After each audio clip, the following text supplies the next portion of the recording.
From everlasting to everlasting, you are God. Amen po ba? Tapat po ang Panginoon through all the generations. Salamat po dahil nakatagpo po natin ang Panginoon that we get to experience all of these things dahil po sa biyaya ng Panginoon. Kaya po sa our response po sa ating narinig na mga verses at panalangin po ay ibigay po natin yung best sa Panginoon. Ibigay po natin ang deserve na papuri at pagsamba ng Panginoon. Hallelujah!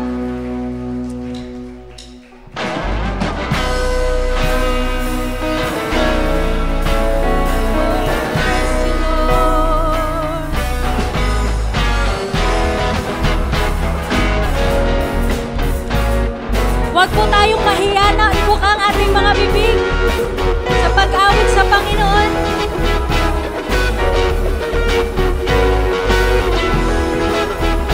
Let's sing, blessing and honor. Blessing and honor, glory and power, be unto the Ancient of Days.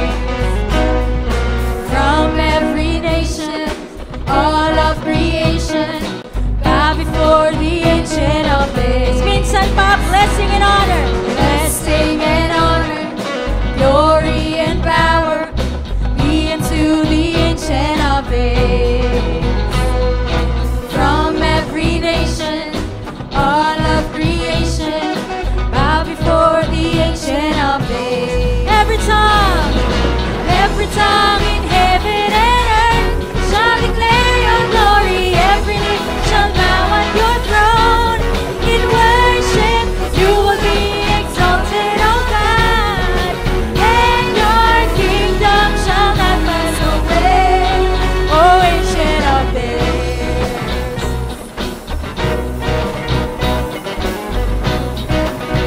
Minsan pa, blessing and honor, glory and power, be unto the Ancient of Days. From every nation, all of creation, bow before the Ancient of Days. Blessing and honor, glory and power, be unto the Ancient of Days. From every nation, all of creation, bow before the Ancient of Days. Every tongue in heaven and earth shall declare your glory. Every knee shall bow at your throne. In worship you will be exalted, O God, and your kingdom shall not pass away. Every tongue in heaven and earth shall declare your glory. Every knee shall bow at your throne. In worship you will be exalted, O God, and your kingdom shall not pass away, O Ancient of Days. Habang inaawit po natin tong bridge na to, bigyan po natin ng diin as talagang declaration natin habang inaawit to. Your kingdom shall reign over all the earth. Your kingdom shall reign over all the earth. Sing to the Ancient of Days. Your kingdom compared to your matchless hand. Sing to the Ancient of Days. Let us declare, your kingdom shall reign over all the earth. Sing to the Ancient of Days. What can do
of my heart, Lord.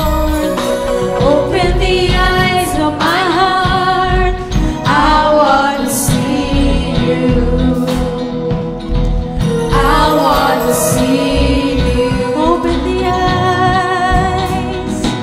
Open the eyes of my heart, Lord. Open the eyes of my heart. I want to see you. I want to see you. See you high, high and lifted up, shining in the light of your glory. Pour out your power and love as we sing, holy, holy, holy. See you high and lifted up, shining in the light of your glory. Pour out your power and love as we sing, holy, holy, holy. Minsan pa, open the eyes. Open the eyes of my heart, Lord. Open the eyes of my heart. I want to see you. I want to see you. Open the eyes. Open the eyes of my heart, Lord. Open the eyes of my heart. I want to see you. I want to see you. See you high. See you high and lifted up, shining in the light of your glory.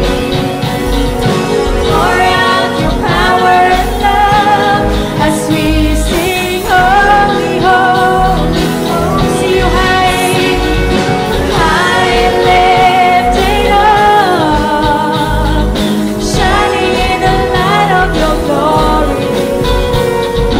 Pour out your power and love as we sing, holy, holy, holy. Let us sing before the Lord. Holy, holy, holy. You are holy, holy, holy. Holy, holy, holy. I want to see you. Holy, holy, holy, holy. You are holy, holy, holy. Holy, holy, holy. I want to see you. Sabihin natin sa Panginoon, holy, holy. Holy, holy, holy. Holy, holy, holy. Holy, holy, holy. I want to see you.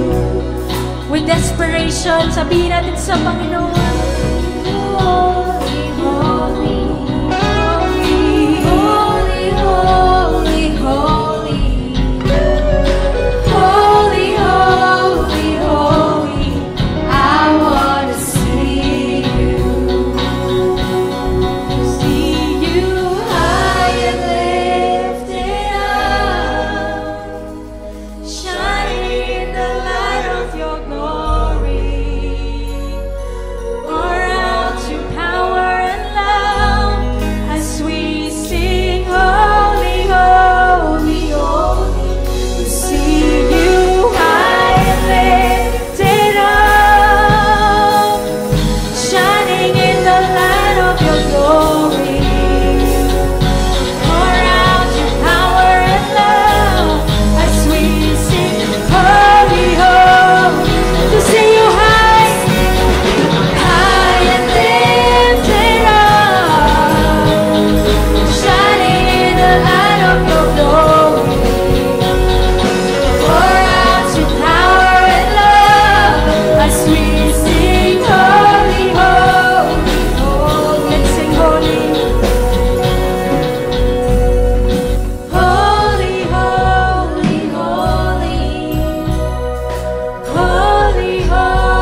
Panginoon.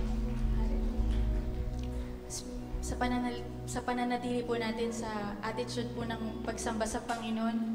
And allow me to read this verse in Ephesians 1:18. Ito po yung prayer po ni Apostle Paul. Open the eyes of their hearts and let the light of your truth flood in. Shine your light on the hope you are calling them to embrace.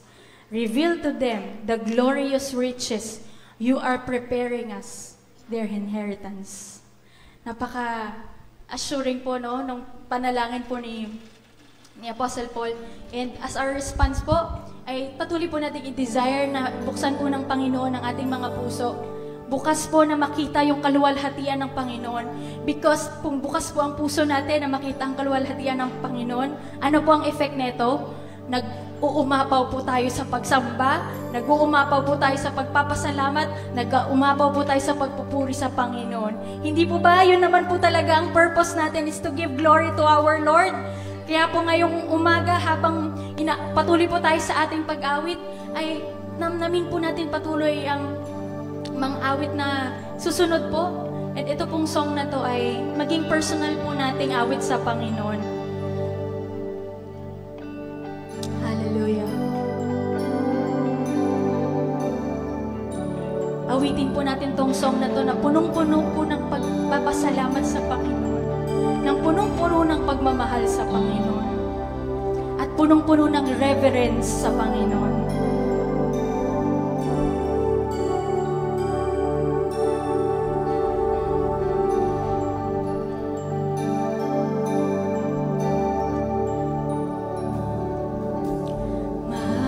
Sing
Minsan pa nga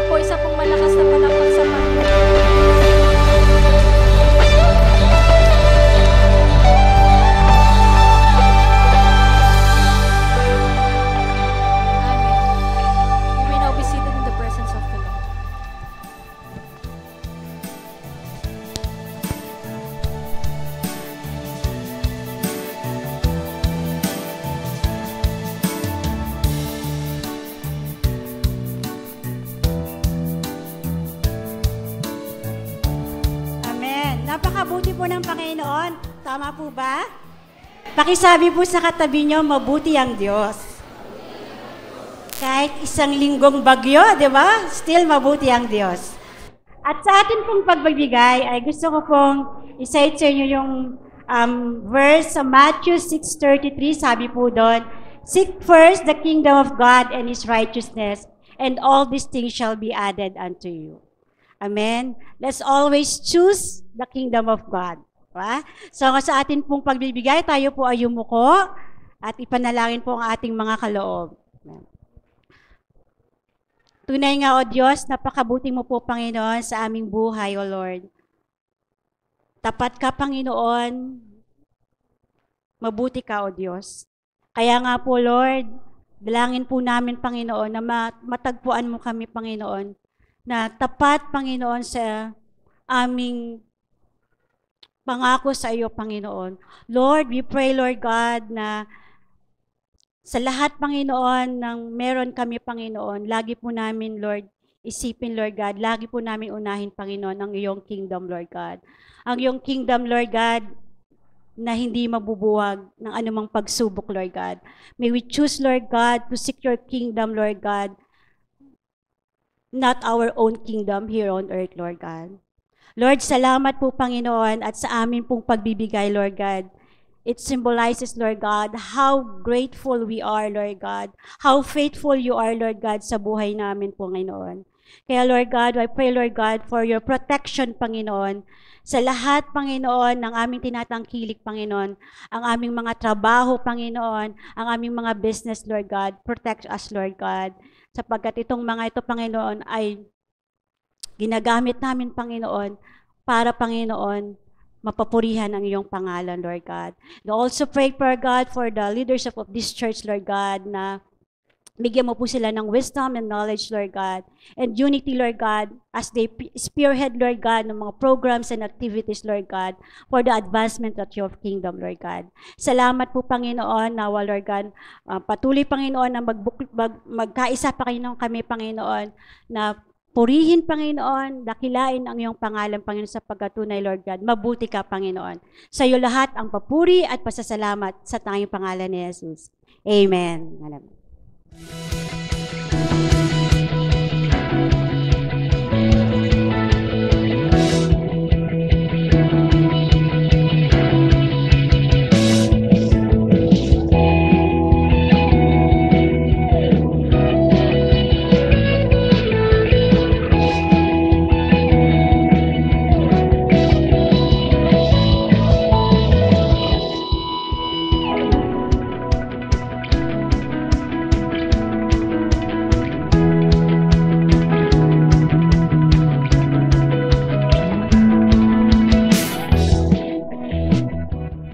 Good morning sa inyong lahat.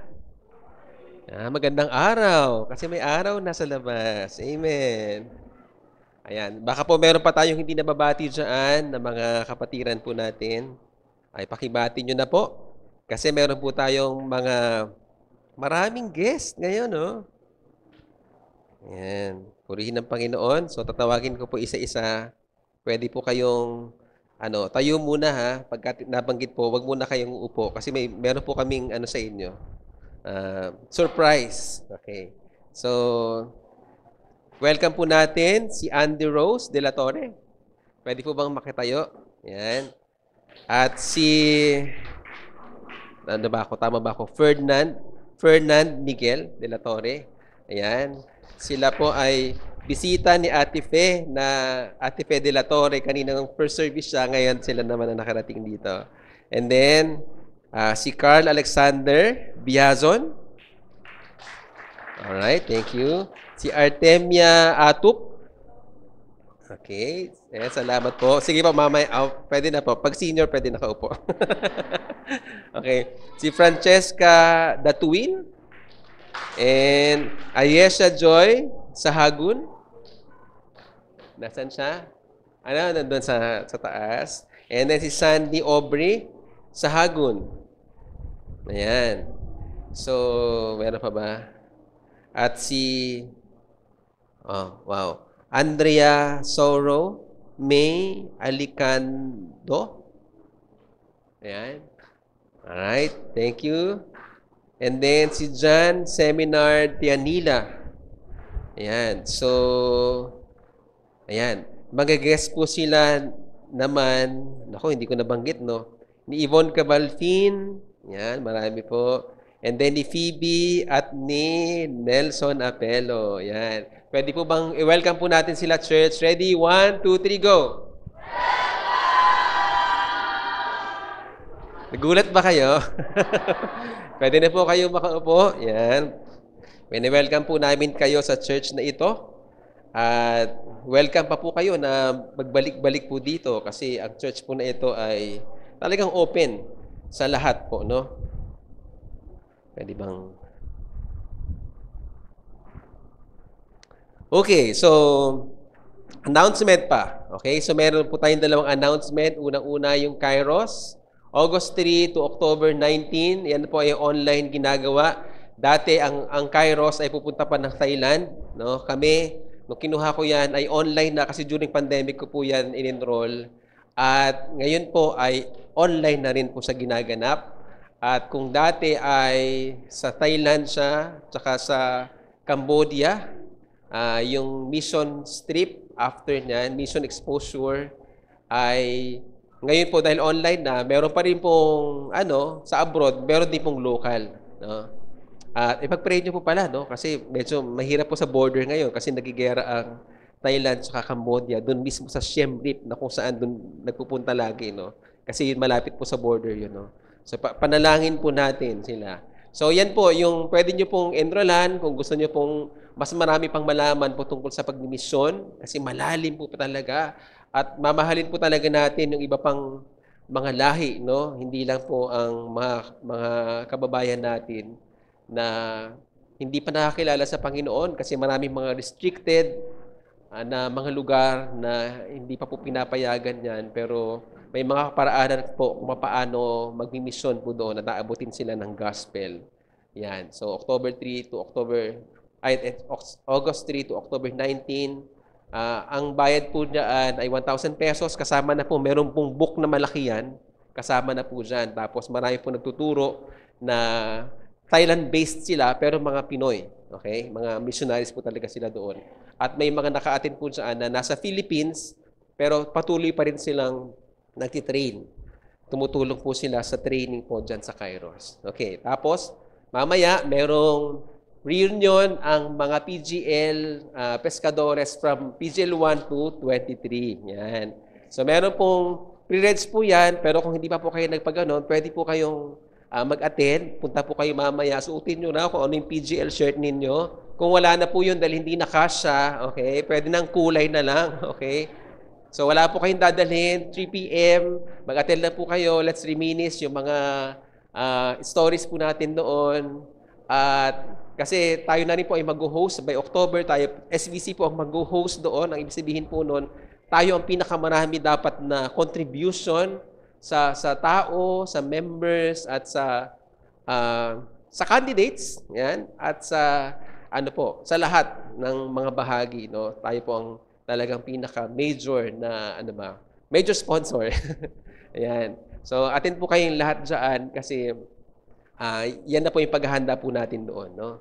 So mamaya 3 p.m. So see you po sa lahat ng pescadores. Okay. Dako na po tayo sa last na preaching natin sa series na Grace in the Grit. Sabihin nyo nga, Grace in the Grit. Ayan. Sa mga hindi pa po naka-attend dito o first time niyo po, naipaliwanag po ang meaning po niya ni Pastor Nina nung first Sunday. Hindi po yan yung si Grace. Si Grace naging usher at naging grit siya, di ba? Hindi pa ganun nun. Okay? Anong meaning po talaga ng Grace in the Grit? Ang ibig sabihin nito ay may biyaya ang Diyos sa mga matibay na nananindigan sa pananampalataya nila sa kabila ng mga unos, bagyo at pagsubok ng buhay. Yun po ang ibig sabihin niyan. There is grace in the grit. Okay? Yun po ang meaning po niyan. At yung book po na pinapag-aralan po natin ay 1 Peter. No? At dyan po, inaaral po natin na nagbigay si Apostle Peter ng instruction and encouragement sa mga Christians doon na na-scatter sila sa panahon ng New Testament, na-scatter sila dahil sa persecution. Sino dito ang nape-persecute? Taas ang kamay. Tingnan mo, halos wala na di ba? No? Sila po, pinipersecute sila dahil sa pangangaral nila ng ebanghelyo ni Jesus, ng good news, ng kaligtasan, ng Messiah. Okay? Pinipersecute sila, tayo hindi. Di ba? Napakalayan na bansa natin. At ang persecution na yon, na-scatter sila. Siguro nga, yun ang paraan. Tiyak ako, yun ang paraan ni Lord para humayo di ba? Pinersecute sila, tumakas sila, kung saan-saan sila pumunta. Yun ang paraan ni Lord para makarating sa Judea, Samaria, and to the ends of the earth. Ayan. So, sila po, ang hinabol ni Apostle Peter, pinadalan sila ng sulat, yung mga pinipersecute na Christians noon. Ang persecution po noon, kinukulong, binabato, di ba? Hinahati sa gitna, pinapako, pinapatay. Ayun. So sa atin, wala naman pong ganun, no? Pero makaka-identify pa rin po tayo sa preaching po na ito ngayon kasi dumadaan po tayo ng mga pagsubok sa buhay. Amen ba? O, sino sa inyo ang dumadaan sa pagsubok? Siguro na amen. Lahat tayo, di ba may mga pagsubok, no? So yan pong pag-uusapan po natin ngayon. Makaka-identify po tayo sa preaching na ito kasi bilang malayang bansa, hindi man tayo dumadaan sa katulad ng persecution nila noon, pero dumadaan tayo sa mga pagsubok at problema sa buhay na maaring magpahina at magpatalikod sa atin sa ating pananampalataya sa Panginoon. Hindi tayo papayag, no? Ina-assure po tayo ng salita ng Diyos na hindi tayo pababayaan ng Panginoon individually and as a church, no? Kung tayo ay magpapakatatag sa Kanya, mapagtatagumpayan po natin ang lahat ng mga pagsubok na ito. Amen ba? Okay, review. Parang teacher talaga si Ate Ni, no? May review, okay? Naku, na-pressure pa ako. Kailangan daw mamaya sa uluhin daw natin. Okay? First Sunday. Okay, ang title po dyan ay Chosen for the Great 1 Peter 1, okay? Ang pinaka-main na pinag-usapan po natin dyan, we are not just chosen for blessing. Yes, i-bless tayo ni Lord, pero it doesn't mean na wala tayong pagsubok na kakaharapin. And by the way, yung blessing, hindi lang financially yun, ha? Kasi yun lagi ang tingin natin, blessing, pera. Di ba? Hindi ganon, no? Lahat, ang pinakamatinding blessing sa atin, yung, kaligtasan at buhay na walang hanggan. We are not just chosen for blessing, but also to endure, grow, and shine through life's hard battles. Talagang, tayo, no? Pinili tayo para magtagumpay, no? God has chosen you not to escape suffering, but to endure it with hope because your hope in Christ is alive. Naku, naalala ko si tatay kapag ganitong usapan, Sabi ni tatay kapag daw, prayer meeting, tapos konti lang umaatin. Okay, fellowship. Konti lang umaatin. Sabi ni tatay, pag-pray natin na yung mga members magkaroon ng problema, marami. Para mag-church sila. Manalangin sila, no? Yun ang panalangin. Kasi buhay na buhay yung pag-asa kapag may suffering and persecutions. Di ba? No? Nakita niyo po yung, alam niyo po ba, akala natin walang Christian sa China kasi communist sila, no? Akala natin mga atheists sila, no? Alam niyo po ba, pinakamalaki na growth ng Christianity nasa China. Underground church. Sila po yun, nasa China. Persecuted sila, restricted, nakatago sila, pero yung pananampalataya nila nag-aapoy. Nag-aalab sila doon. Kahit na, binabaha din sila, di ba? Tuloy-tuloy pa rin ang paglago doon ng mga Kristiyano. Okay, so second Sunday, 1 Peter 2 naman, built for more. We are not called just to exist, para huminga. Hindi lang tayo create para huminga, but to grow in holiness. Paano tayo mag-grow sa holiness? Okay? Paano tayo nag-grow sa holiness? Pag palapit tayo ng palapit kay Lord, kasi si Lord ay holy, nag-grow ka sa holiness. Yan. Okay, but to grow in holiness and to live as His chosen people to declare His glory. Para saan ang holiness? Para saan ang paglago? To declare God's glory. Para maipakilala ang Panginoon. Okay? Hindi tayo nabubuhay sa sarili lang natin para huminga and then mamatay. Di ba? Hindi, meron pa. Huminga, maghanap buhay, mamatay. Hindi po ganon ang cycle ng buhay. Hindi pala cycle. Hindi ganon ang journey ng buhay.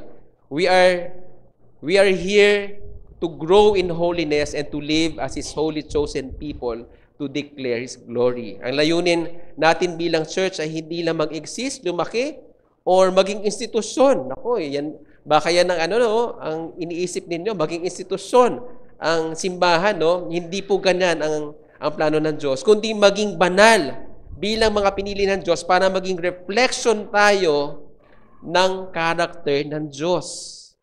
Yan ang holiness, nakokopya natin siya. Di ba, pag mag-asawa nga, lagi kayong magkasama, nagiging magkamukha kayo. Di ba? Kasi yung kilos ninyo, tono ng boses ninyo, di ba? Kinakain ninyo pareho, nagiging magkamukha. Ganon din sa Panginoon. Nagiging kamukha natin ang Panginoon pag lagi natin siyang kausap, lagi natin siyang binabasa, lagi natin binimeditate. Magiging character din natin ang Panginoon. No? Third Sunday, 1 Peter 3 naman, grace-filled relationship. God calls us to live in harmony. Sabihin nyo nga harmony. Yan, ang harmony po ay musical term din yan. Okay? Mamaya papaliwanag ko. To live in harmony and to reflect God's love by honoring one another so that others may see Christ in us. Harmony, love.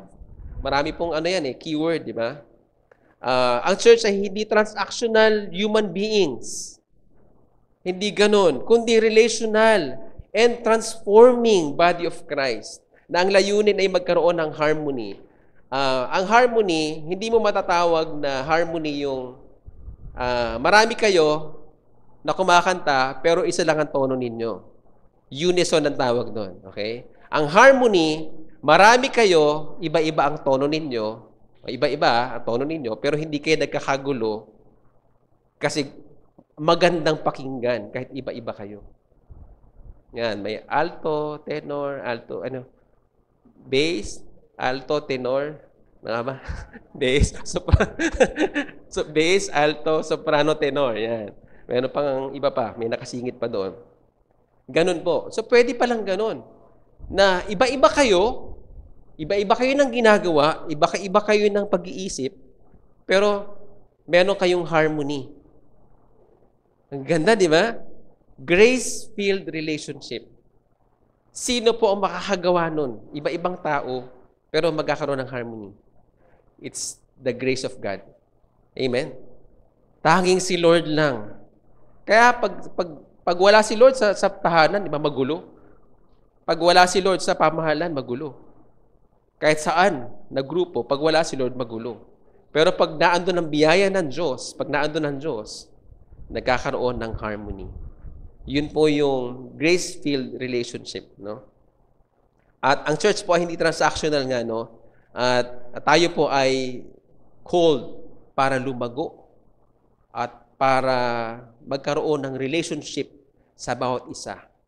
Okay? Bilang church, no? Mga keywords po dyan, harmony. Pag may harmony, may humility rin. Okay? Kasi, tatanggapin mo siya eh. Tatanggapin mo yung iba. So, nag-humble down ka. Di ba? Hindi po nagpapagalingan. Di ba? Pag may humility. So, nag-harmonize. Naalala ko pagka, kumakanta, choir, tapos may soloistang isa, magulo, di ba? Pero pagka, pare-pareho sila ng lakas ng, ng bukas ng bibig. Di ba? Yung hangin na sa pagkanta, bilog lahat ang bibig. Di ba? So, maganda pong pakinggan. Hindi nagpapagalingan. Nagtitimplahan. Yan ang harmony. Nagsasubmit. Hindi nagpapataasan. At ito pa, nagsasacrifice. Hindi nagkakanya-kanya. Okay? So, memory work. Ephesians 5:21, naalala nyo yan? Maikli lang ito. Submit to one another out of reverence for Christ. Ready? 1, 2, 3, go. Amen. So gagawin natin itong lahat alang-alang kay Kristo na siyang tunay na nagmamay-ari sa church. Hindi po tayo. So today, 1 Peter 5 naman. 1 to 7 ang ating pag-uusapan ngayon. So, ang title po ng preaching natin ngayon ay Anchored by Grace. At ito po yung last preaching sa ating series po, na Grace in the Grit. So, mga kapatid, may tanong ako sa inyo. Saan tayo naka-angkla? Kasi yung anchor ay angkla, di ba? Anong meaning niyan? Saan tayo matibay na nakakapit? Saan tayo nakatayo na pundasyon sa buhay mo? Nakakapanood ako ng video ng nung binababa, yung magbababa na yung anchor ng malalaking barko. Sobrang lalaki pala ng kadena, no? Yung bakal na sobrang lalaki. Tapos, binasa nila yung nakaharang para parang talaga, parang daluyong ng sa sobrang bigat niya na gusto niyang bumaba na kagad doon, huwag kang haharang-harang. Mahahati ang katawan mo. Mamamatay ka. Ganun katindi. Kaya naman, sa sobrang bigat nun, kahit na ang laki-laki ng barko, sa sobrang bigat ng anchor, kahit may bagyo, hindi siya matitinag. Matibay yung niya. Kasi naka-anchor siya. So, yun po yung imagery ng anchored by grace. Saan tayo naka-angkla? Naka-angkla ba tayo sa napundar mo? Naka-angkla ka ba sa trabaho mo? Naka-angkla ka ba sa tinapos mo? Sa mga bagay sa mundong ito ba? Doon ka ba nakakapit? Yun ba ang iniisip mong pundasyon mo? Saan ka naka-angkla? Yan po yung magandang pag-isipan po natin. So sa panahong ito, napakarami. Sunod-sunod yung mga bagyo, no? Ngayon ba, may bagyo ulit? Kasi parang 3, no? Yung sunod-sunod. Kaya tuloy-tuloy yung natin, no? Yung ulan. Tapos kaya bumabaha po, no? Sunod-sunod ang bagyo, literal at spiritual. Okay? Habang binabaha yung mga kalye, pati bahay, no? Kasi may mga bahay pong binabaha. Yung pong yung aming outreach, nasa po ngayon yung sinasama po namin dito, nasa evacuation center ngayon. Tapos yung ginagamit na bahay, hindi po sila umalis. So kahit baha, nasa second floor sila. Wow, social, di ba? May second floor din sila. Pero kawawa po sila kasi,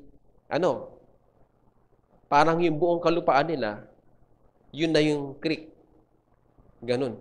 So, ayaw nilang umalis doon. Kaya itinuloy po namin yung pagkain nila kahapon. Pinaluto pa rin namin, ibinigay namin doon. So, parang, nagpakain po tayo. Parang ganun siya. So, literal at spiritual, na sunod-sunod po yung mga bagyo, binabaha rin po tayo ng mga problema. Ano-ano yung mga problema? Kakulangan sa pera, sa lakas, no? Tumatanda tayo, nagkakaroon ng karamdaman, nauubos ang pasensya natin, nawawalan tayo ng direksyon na buhay. Minsan pa, hindi lang trabaho ang pressure. May pressure din sa ministry. May pressure din tayong lahat sa paglilingkod sa Panginoon.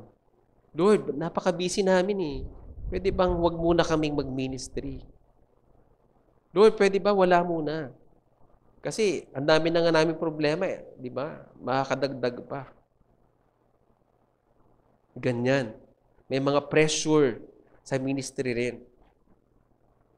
May mga expectations na kailangan mong gawin at may mga discouragement sa buhay, no? Marami sa atin ang pagod na. Parang feeling natin, sinasalo natin lahat, no? Ganyan ba, may mga ganyan ba sa inyo? Pero, ang tanong ko sa inyo, pero paano kung may paraan tayo para manatiling matatag? Hindi dahil malakas ka o matatag ka, kundi dahil pwede tayong umangkla sa biyaya ng Diyos. Amen. Yan po ang pag-usapan natin. Gustong-gusto ko po talaga yung salitang grace. Nung na-discover ko itong salitang grace, I hope kayo rin po, no? Gustong-gusto ko talaga siya, no? Ang grace kasi, grace is God's love and favor we don't deserve, but we freely receive. Pagka po may kumakausap sa akin, papaano kayo nananatiling mananampalataya o matatag sa pananampalataya? Yun yung mga tanong. Alam niyo po, ang lagi kong sagot, Naawa lang sa akin talaga si Lord. God's grace to lahat, yun ang sinasabi ko. Kasi may kausap ako minsan, sabi ko, i-encourage ko, sabi ko, ano ka na, mag-church ka na ulit. Ganun na. Mag-church ka na ulit. Ano yan sa gitna na yun, kasi nakakagulat, mag-church ka na ulit, di ba? Sa gitna ng usapan namin, sinabi ko, mag-church ka na ulit. 2 oras lang. Sabi ko sa kanya, tapos naalala ko, magaling talaga siya kasi matalino siya. Marami siyang skills, marami siyang talent. Sabi ko, mas magaling ka nga sa akin eh. Sabi ko sa kanya. Ang sabi niya, hindi, mas magaling ka sa akin. Sabi ko, hindi. Grace lang sa akin itong lahat ni Lord. Wala talaga ako mapagmamalaki. I don't deserve anything. Yun ang sabi ko sa kanya. Kaya magbalik ka na sa Panginoon. Ganun ang push ko sa kanya. Alam nyo, napakasarap, no? Isipin natin kung gaano tayo kamakasalanan. No? Pero, niligtas na tayo. Saan pa tayo? Diba? Sana ganyan, lumalim pa ng lumalim yung definition natin ng grace, mga kapatid. Napakasarap. Hindi tayo magiging mayabang. Lalo tayong magpapasalamat, magiging mapagpasalamat, at mananatili yung humility natin sa Panginoon at sa lahat ng mga tao. Hindi tayo magyayabang. Pag alam natin, wala, grace lang to lang, naawa lang sa akin si Lord, totoo naman, di ba? Meron ba tayong pabang-may-ari talaga dito? Lahat galing kay Lord. Di ba? We are bound to hell. Pero naawa sa atin si Lord. Yung mga nanunumbalik, di ba? Awa sa atin ni Lord dyan. Nag-open siya lagi ng opportunity na bumalik tayo. Ganyan po. Hindi po yan ang topic natin. Okay. So, grace is God's love and favor we don't deserve but we really receive. No? So, this keeps me anchored to God. Lagi ko sinasabi, kinaawaan lang ako ng Diyos. No? Grace keeps me humble and grateful. Wala ako may pagmamalaki kung wala ang Panginoon. Sana po tayong lahat ganyan ang puso natin. No? So ngayon, pag-usapan na po natin yung anchored by grace. Manalangin po muna tayo. Maraming salamat po, aming Diyos Ama. Napakabuti mo sa amin. Ang biyaya mo, Lord, ay laging nariyan. Puno, Panginoon, para sa amin. Hinihintay mo lang, Panginoon, kami na laging mag-respond, magpuri, sumamba, magpasalamat, Panginoon, sa inyo. Kaya, Lord, salamat sa pagkakataong ito na kami na naman, Panginoon, ay nagtipon-tipon as a church. Lord, gamitin mo, Panginoon, yung mga salita mo, Panginoon, ngayon na maging kalakasan namin, Panginoon, at ma-encourage kami, Lord, sa pagharap o sa mga laban, Lord, sa mga kinakaharap naming mga pagsubok sa buhay, Panginoon. Dalangin namin na mapalakas kami nito, maging prinsipyo, Lord, ng buhay namin, Panginoon, ang mga pag-uusapan namin at magamit namin ito, Lord, sa aming buhay at sa kakalaganap pa, Panginoon, ng ministry, Panginoon, na pinagkatiwala mo, Panginoon, sa amin, ang paghahayag na mabuting balita sa iba. Salamat po, Panginoon, sa Panginoon ni Jesus. Amen. Okay. Open po natin yung Bible natin sa 1 Peter 5, verses 1 to 7. Bakit nyo kailangan i-open? Kasi hindi nakalagay dyan yung verse.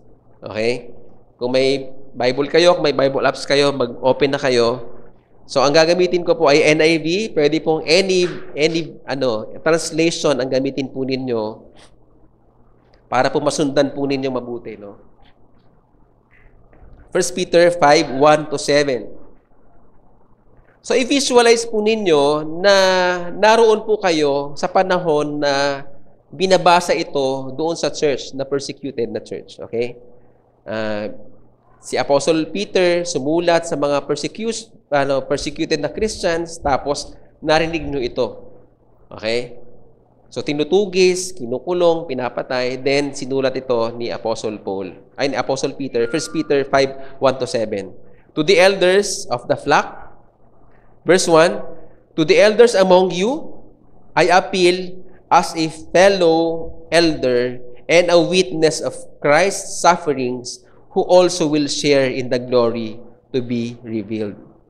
So, ang kausap niya dito ay elders, no? Quote-unquote elders. At nagpakilala si Apostle Peter na siya ay fellow elder. So, anong ibig sabihin po nun? Eh di alam natin, apostle si Peter, di ba? Pastor din siya, missionary din siya. Pero dito, sinusulatan niya yung mga elders at sabi na fellow elder. Elder din siya. Okay? Verse 2, ito yung sabi niya, encouragement niya, be shepherds of God's flock that is under your care, watching over them, not because you must, but because you are willing as God wants you to be, not pursuing dishonest gain, but eager to serve, not lording it over those who entrusted you, but being examples to the flock. Tingnan niyo po, no?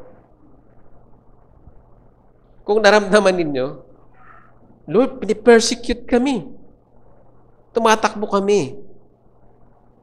Umiiwas kami, namamatay kami. Pero ito yung sinasabi. Elders, be shepherds of God's flock that's under your care. And then, ituloy pa natin. Verse 4, and when the chief shepherds appear, you will receive the crown of glory that will never fade away. Sino yung chief shepherd? Si Jesus. Sino yung magte-take care daw? Yung be shepherds? Sino yung mga shepherds? Elders. Okay? Yung watching over, sila yung mag-oversee. Okay? And then, ang promise, yung chief shepherd, si Jesus, you will receive the crown of glory. Bibigyan tayo ng crown, ng reward, kapag ginawa natin yung pangangalaga sa flock. And then, sa verse 5, in the same way, you who are younger, kanina elder, ngayon younger. Kausap niya na rin pala yung younger. Sino yung younger? Yung hindi elder. Diba? Ibig sabihin, yung natitira, yung mga mas bata, yung mga tinitrain, yung mga baguhan, yung mga apprentice, interns, di ba? Sila naman ang kausap dito. Okay, tuloy natin. In the same way, you who are younger, submit yourselves to your elders. Okay, ano pa? All of you. Sino tong all of you? Ito ba yung mga younger lang? Hindi. Kasi all na eh. Di ba? Tingnan nyo. All of you, clothe yourselves with humility toward one another.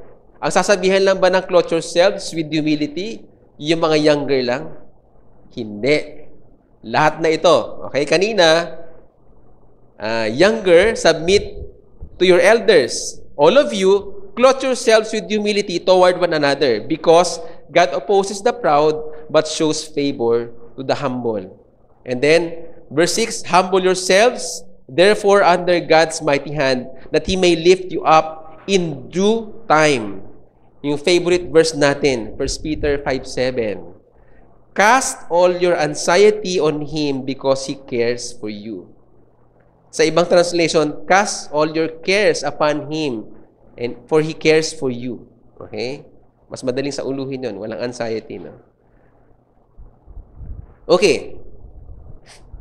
So ano pong lesson po dito? The big lesson or the big idea, no? God's grace is our anchor in every storm, especially when leadership is heavy, life is hard, and humility feels like weakness. Whether you're leading others or just trying to stay afloat, grace will hold you, lift you, and sustain you. Napakasarap po. Siguro nung narinig nila to, nung persecuted sila, Lord, hindi pa bigat ang mag-alaga sa members. Lord, kaya namin magkaisa. Sa atin ngayon, ano ba ang pwede nating dyan, no? Lord, marami kaming ginagawa, marami kaming problema sa buhay. Pero Lord, hindi imposible na magkaisa kami. Hindi imposible na magsama-sama kami bilang church. Lord, hindi imposible na maging humble kami sa isa't isa. Magtulungan kami at marami pang iba. No? Ang passage po na ito ay part ng lesson namin nung Wednesday. Kasi nag-aaral po ako, si Ate Ni ay humabol po sa course. Nag-aaral po ako sa online ng Pastoral Theology and Practices. At ito po yung verse na tinatalakay po ni Pastor Miguel doon, itong 1 Peter 5, no? Sabi ko, sakto. Ganda. So, ito po yung mga natutunan ko po doon. No? Ito pong 1 Peter 5, yung unang kinausap ni Apostle Peter ay mga elders. Sino ba yung mga elders? Matanda lang ba yan? Okay? Titinan po natin ha. Sabi doon, to the elders among you. Okay? Si Peter ay apostle, pero dito nagpakilala din siya bilang fellow elder. O, anong ibig sabihin nun? Kung si Peter ay elder din, ang ibig sabihin nun, yung elders na tinutukoy na, merong quality na parang apostle din. Na parang pastor din. Na parang overseer o bishop din. Pare-pareho sila ng functions at responsibility. Napansin niyo? Kasi naki-fellow siya eh. Hindi siya umangat. Naki-fellow siya doon. So, kausap niya. Ibig sabihin, ganun pala ang level ng mga elder dito. No? O ano pa? Sa verse 2, ang sabi niya sa kapwa niya elders, be shepherds of God's flock that is under your care. So, sino yung mga shepherds ulit sa panahon natin ngayon? Sino? Mga pastor. Kasi yun na nga, galing yun eh. Shepherd, pastol sa Tagalog. Pastor. Yan. Same po yun. Doon po galing yun. Ano pong ibig sabihin na naman nun? Ang mga shepherds, ang mga elders, ay may quality na parang apostle, parang pastor. Tama. Kasi gawain pala nila na mag-shepherd sa flock. Yung mga elders. Di ba? Kaya ang tanong nga pa ni Pastor Miguel, ano sa palagay nyo? Mas maganda bang mas maraming mga pastor sa church? Sabi niya. So according dito, sabi na, according dito sa inaaral natin, tama lang pala talaga na maraming quote-unquote pastor.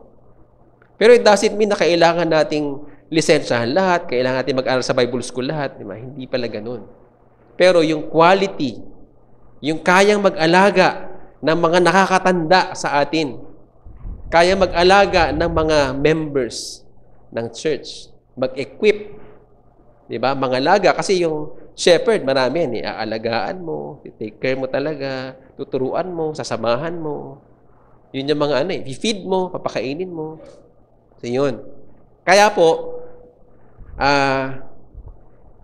ang conclusion po doon, therefore, this passage reveals that elders, pastors, overseers, bishops are used interchangeably sa panahon ng New Testament. Isabihin, isa lang din pala yun. Same functions nila. Meron nga lang tinatawag na prime, ayun may prime among equals. Prime among equals. Meron yung may Latin word na ginamit si Pastor Miguel. Primus something. Prime among equals. Sabi na, kahit na pare-pareho tayong mga quote-unquote pastor, nangangalaga, merong tinatawag na prime among equals. Meron pa rin talaga tayong ituturing na siya talaga yung lead pastor, siya yung head pastor, siya yung senior pastor. Sa atin, di ba? Marami tayong D-group leaders, no? Pero may first gen. Tapos yung first gen may pastor. Tapos yung pastor, meron siyang Central Tagalog District. Sa Central Tagalog District, merong national office. Ganun, no? So, merong tumatayong ganun, no? Kaya sa atin po, may nililisensyahan ang Central Tagalog, no? Ganun siya. So, ano po dito? Dito pa lang may lesson na po tayo. Ang pangunahing layunin ng elders, pastors, and overseers, sama na po natin D-group leaders, ministry heads. Ang pangunahin po na gawain ay mag-shepherd ng flocks. Palaguin sila, pakainin, alagaan. No? Mag-alaga sa mga tupa, mga mananampalataya, mga members ng church. Bakit kaya ito sinabi sa panahon noon? Bakit? Because of suffering and persecution, the need of pastoral leadership was so important for the local churches. Ano pa? That is why the early church utilized more people for the works of service, so to put spiritual leadership in the hands of a plurality. Kaya po hindi lang talaga isa lang ang gumaganap. Di ba? Nung unang panahon ng pag-church, hati, merong clergy at merong laity. Sa panahon ng New Testament, dapat we are all priests. Okay? The priesthood of the believers. Yun yung topic po namin eh. So, isabihin, dapat lahat tayo kayang maging priests, quote-unquote. Kasi tayo yun sa harap ng Panginoon. So, dapat tayo ay nangangalaga sa lahat. Yung mga elders ay nangangalaga sa mga younger generation. So, kung ikaw ay mas matanda na dito, wait, dapat pala, yun pala, iniisip ko, mangangalaga pala ako ng kaluluwa. Paano kaya makakontribute sa pangangalaga, sa pag-oversee ng flocks? Okay? At ito po, isa pang realization na yung Ephesians 4:11 to 12, ito yung fivefold ministries. Sabing ganun po dito, and Christ gave some apostles, prophets, evangelists, pastors, and teachers. Sabi po sa lesson po namin, sabi na, ito ay mga gift din. Okay? Hindi lahat tinawag para maging apostol, evangelist, teacher, pastor. Sabi niya ganyan. Pero, mapalad po ang church kasi Christ gave. Si Lord ang nagbigay na merong magiging mga pastor. Kaya po lagi dapat tayong mapagpasalamat. Lord, thank you. Kasi may nangangalaga sa amin. Kasi ang mga pastors, quote-unquote, hindi po yung pastor lang mga leaders ng church, mga elders. Okay? Tayo ay ibinigay sa church para mangalaga. So, kailangan grateful po tayo lagi doon. Hindi po perfect yung mga leaders po ninyo. Hindi perfect ang first gen. Hindi perfect yung mga ministry heads. Hindi perfect ang mga pastor. Pero magpasalamat tayo sa Panginoon kasi ang Panginoon ang nagbigay ng regalo na ito. Okay. Okay, so that the body of Christ may be built up. So sa panahon ng pagsubok at persecution, ang layunin pa rin ay gawin ang ministry. Kaya po i-equip sila, no? Ano yung ministry natin? Great Commission. Kahit pagbalik-balik na rin eh. Hindi ko nga alam, evangelist ba ako? Parang papunta lagi dito. Papunta lagi dito ang preaching po, no? Di ba? Ang goal natin, ang gagawin talaga natin, hindi lang mag-grow. For what? To evangelize talaga. At magkadikit po yan, by the way, evangelize and disciple. Evangelize and disciple. Hindi siya magkahiwalay. Yun ang trabaho natin, kaya tayo nagpapalago, kaya tayo inaalagaan. Okay? Tayo ang gagawa ng ministry, hindi lang si pastor. Okay? Tayo pong lahat ang gagawa ng ministry. So from here, may 3 points po akong gusto kong i-emphasize sa inyo na galing po sa ating passage ngayon. Number 1, ito po yung sabi sa mga elders, lead willingly. Lead willingly. Sabihin nyo nga, lead willingly. Sabihin nyo sa mga mas matatanda, lead willingly. Sa atin po ito. Sabihin natin sa ating sarili, lead willingly. So, ang kausap po ni Peter dito ay yung mga elders. At pinaliwanag ko na nga yung mga elders. Yung mga nauna, okay? Yung mga leaders. Yung mga D-group leaders, okay? Kayo yun. At yung mga ministry heads, tayo yun. Sabi po dyan, lead willingly. Sabi po dyan, no, sa verses 1 and 2, be shepherds of God's flock, not because you must, but because you are willing. Trabaho lang to kaya ako nagli-lead. Sana po hindi ganyan. Kasi gusto natin na makakontribute sa buhay ng ibang tao. Hindi trabaho lang. In times of trials and persecutions, Peter is speaking to the elders, leaders, pastors, ministry heads. Sabi niya, magpastol kayo. Okay? Kaya po, huwag tatanggihan ng mga D-group leaders, pastor kayo. Oo naman. Kasi yun ang ginagawa mo. Ministry head, pastor kayo. Ito, yung pamilya, tatay ka, nanay ka, pastor ka eh, ng mga anak mo. Huwag tatanggihan. Tayo yun. Okay? You are willing. Yan. So, magpastol kayo, hindi dahil napipilitan, kundi dahil gusto nyong maglingkod sa Panginoon. This means, hindi dapat dahil sa tungkulin lang, kundi dahil puso natin yun. Hindi dahil may pakinabang, kundi para sa Panginoon. Not pursuing dishonest gain, but eager to serve. Hindi personal. Di ba? Hindi personal ang layunin natin. Meron pang kasunod doon. Not lording it over those entrusted to you, but being examples to the flock. Hindi tayo naging leader o elder ng church para maging boss.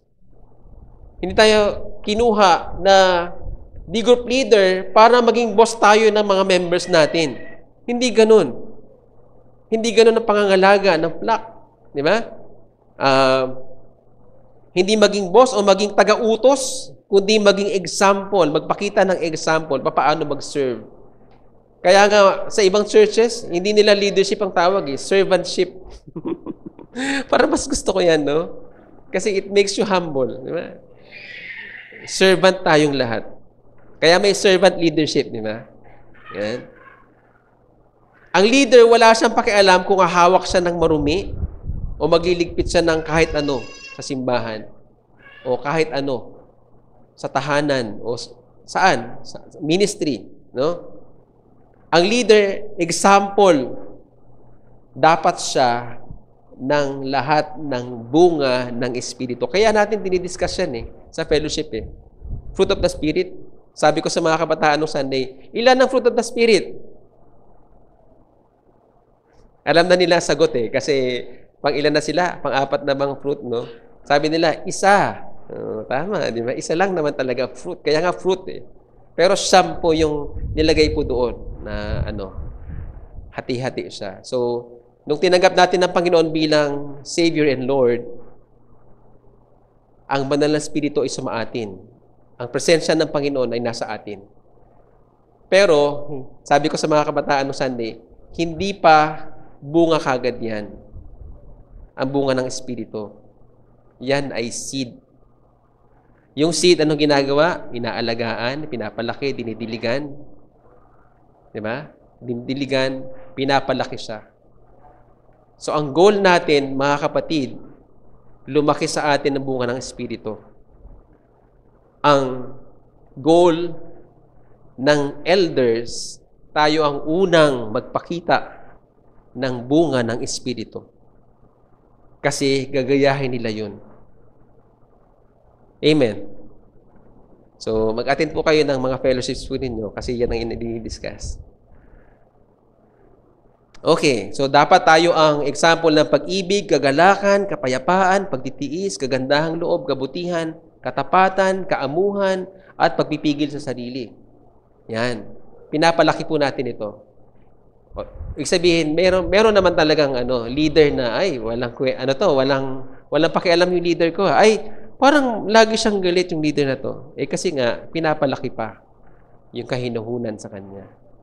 Pero dapat nauna tayo mga leaders kasi gagayahin tayo ng mga members. Okay? Ang lahat ng ito ay kaloob sa lahat ng kumilala sa Panginoon, pero kailangan palaguin. Ano kayang mangyayari ito? Kung kabaliktaran nito ang example ng isang leader, ano kaya mangyayari? Kung kunwari, bossing yung mga leader. Marami tayong nakikitang ganyan, di ba? Sa pelikula at sa politika. Marami, di ba? Pag naboto na, bossing na, di ba? Hindi ganun. Kaya tonto ako kay Yorme, First day ng kanyang nasa kalsada kagad, naka-t-shirt, naka-sombrero. Tapos ngayong baha, di ba? Pero kasi artista din siya So, ayaw natin maging negative. Gusto natin yung positive lang. Sipag. Nagpapakita siya ng magandang example. Pero sa atin, mga kapatid, tayo talagang dapat na nagpapakita ng example, mga leaders. Mabuting example, So, pagka po baliktad, makakagulo ang flock, Hindi lalago ang church, hindi makakaganap ng layunin ng Diyos. ang church, no? Ito ang katotohanan. Dahil ang Panginoong Hesus, ang ulo ng iglesia, hindi siya papayag na magkakagulo ang church. Gagawa siya ng paraan. Iwawaksin niya ito.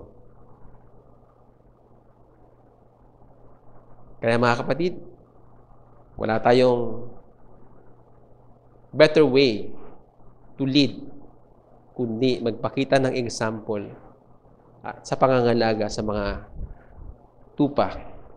So, in application, lahat tayo ay humaharap sa mga pagsubok. Leader man tayo o member. Pero dito i-encourage sa mga leaders na sige pa rin. Okay? Lumago tayo. Kasi you will take care of the sheep. You will take care of the flock. Leaders, mag-grow tayo. Mag-improve tayo. Kasi we are to take care of the church. Kasi, sabi din doon sa binasa natin, ito ang kalooban ni Lord. Ito ang gusto ni Lord. Ito ang nakaka-glorify sa Panginoon. Naalala ko po nung panahon na nagsisimula po ang church na ito, doon pa sa Zone 5, no? Isang kahig-isang tuka po ang sinatatay at si Nanay Guevara. Sila po ay nagsumikap na mapakain yung mga manggagawa, no? So nagpakita lang sila ng ganun.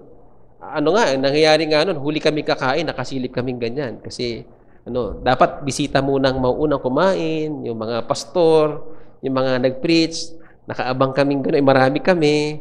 So, tinitingnan namin kung may matitirang ulam, ganyan, diba? Titirang kanin, tutong na ba ang maaabutan namin, binaliktad na ba yung isda, diba? Side A, side B na ba? Wala na ba kaming ulam, ganyan siya. Dumarating po ang panahon, naubusan talaga kami ng ulam. Pero si nanay, papakita lang siya, ganun talaga eh. Binibuild pa natin ang church. Pero you know what? Dumating po ang panahon. Dito na. May budget na yon, yung pagkain. Galing na sa tithes and offering. May budget na yon. Tapos may mga nagluluto na, may nagbibigay na. No? Nagsimula po sa pagpapakita ng tamang example kung paano ang isang leader dapat ginagampanan niya ang kanyang tungkulin. Amen. So sa atin ganun din.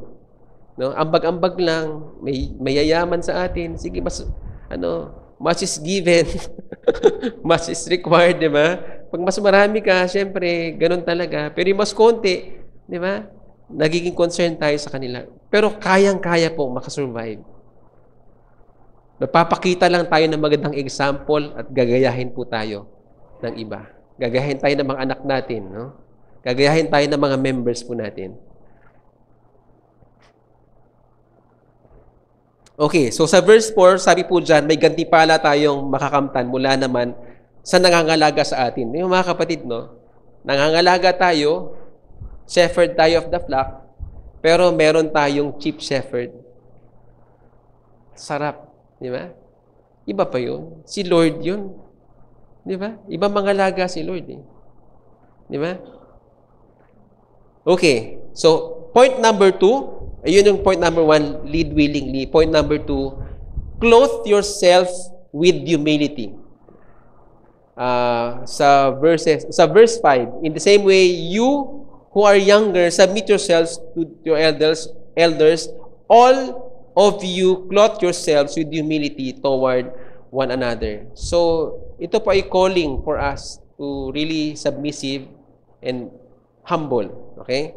Ang kausap dito ay una yung mga younger, no? Mga mas bata, mga members, trainees, apprentices, and interns, no? Sa kabila ng mga pagsubok sa buhay, ini-encourage naman ng salita ng Diyos na yung younger generation, we are called to submit to our elders. Tingnan niyo po, panahon ng persecution, sabi sa mga mas bata, mag-submit kayo sa inyong mga nakakatanda sa inyo. And then all of you, tayong lahat, yung younger, kasama na ang mga elders, sabi po doon, all of you, clothe yourselves with humility toward one another. Ang sabi, maging humble kayo sa isa't isa. Maging humble kayo sa isa't isa. Ito ay panawagan na maging humble tayo, younger at elder sa isa't isa. Ito ay call for humility, unity. Pagka tayo ay humble, nagkakaroon ng unity. pagka may unity tayo, nagkakaroon ng teamwork. So pag may teamwork, hindi nabibigatan ng isa kasi nakabuhat lahat. Kasi hindi tayo magpa-function as a church kung wala ang teamwork, kung wala ang unity, kung wala ang humility. Hindi tayo masi-shepherd kung hindi tayo magpapa-shepherd. Hindi tayo mag-grow kung hindi natin gagawin yung pag-grow. Okay?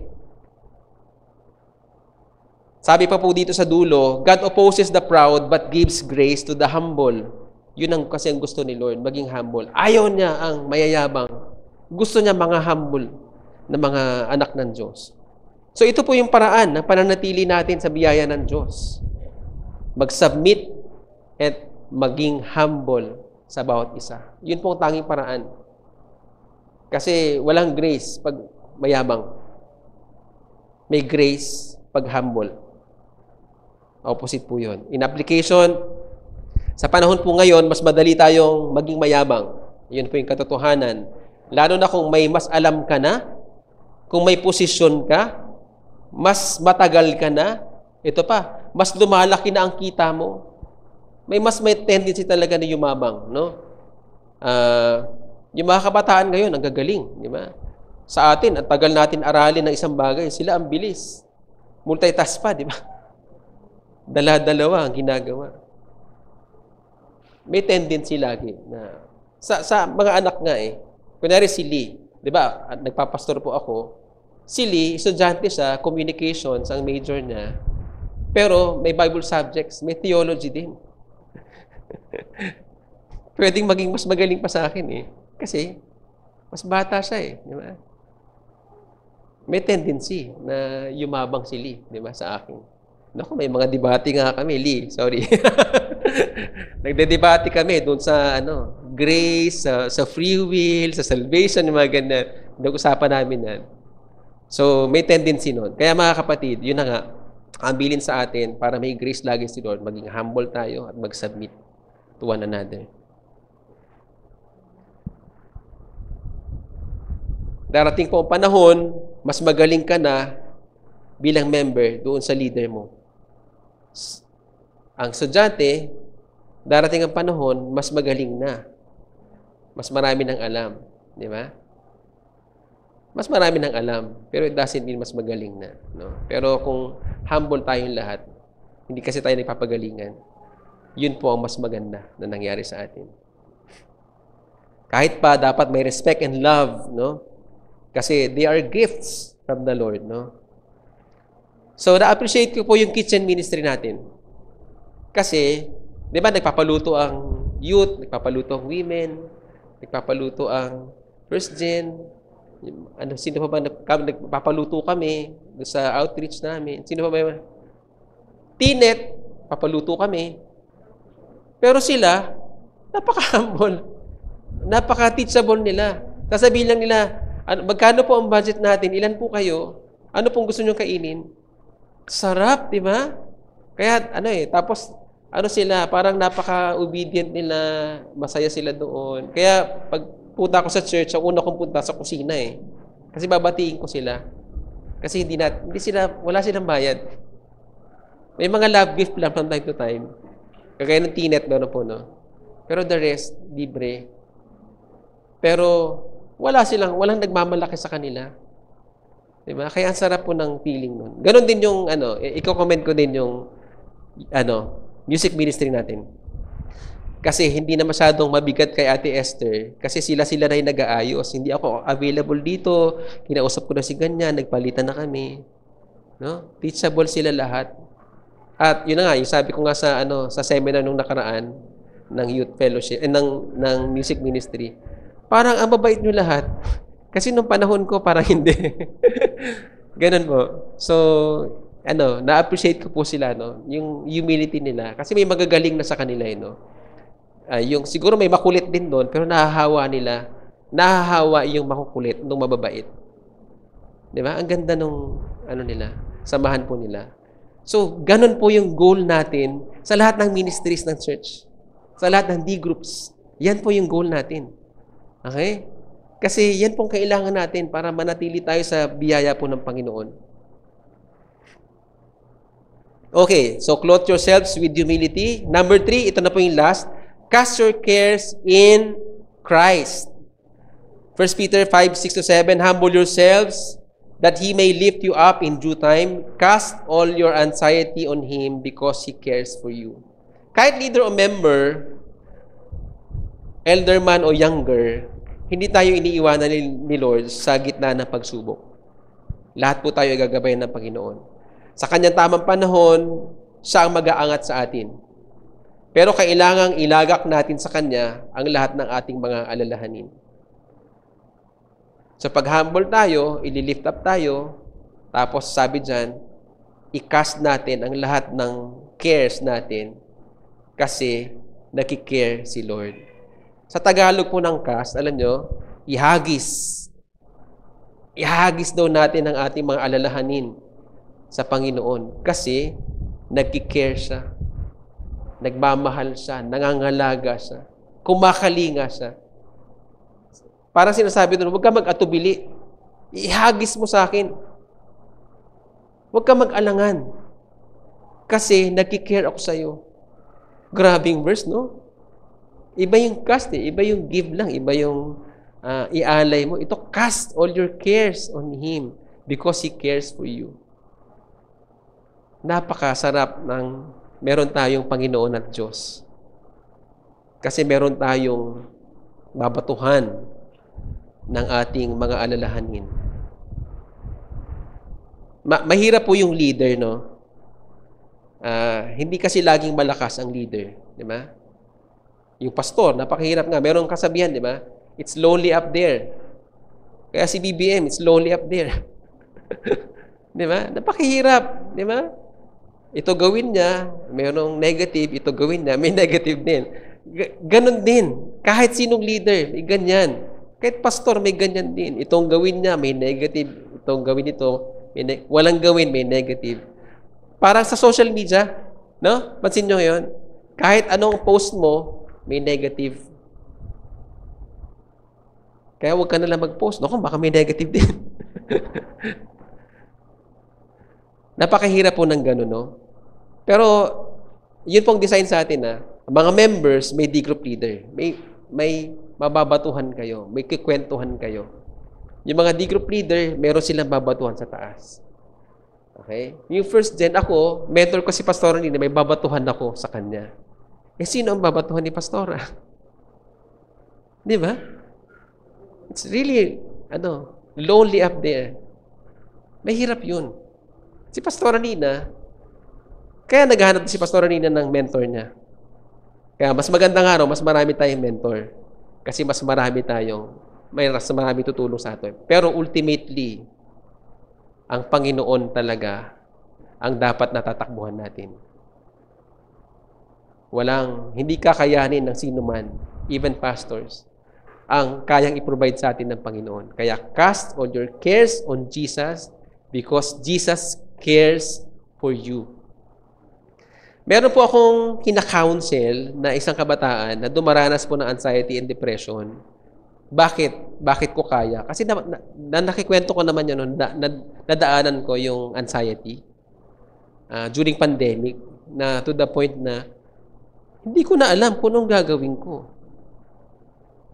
To the point na gusto ko na lang palakad-lakad sa labas, maglinis ng car. Pag nasa taas ng kondo, nakatingin ako sa bintana. Ngayon kasi yung bintana na yun, parang football field na yun ng Taguig. Ganun. Tapos, hindi ko alam kung ang hinahanap ko. Nagpapayakap, yakapin mo nga ako. Imagine mo, hinihiling ko na yakapin ako. Yung kabataan pong ito, ganun na ang feeling niya. Trabaho siya ng trabaho, pero parang walang kinahinatnan. Parang buhat-buhat niya yung pamilya niya. Tapos kinakabahan siya pagpapasok sa trabaho kasi araw-araw merong ibang pinagagawa sa kanya, kinakabahan siya na hindi niya magawa kasi hindi niya alam ang trabahong yun.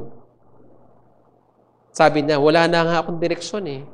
Hindi ko na alam kung anong gagawin. Christian po ito.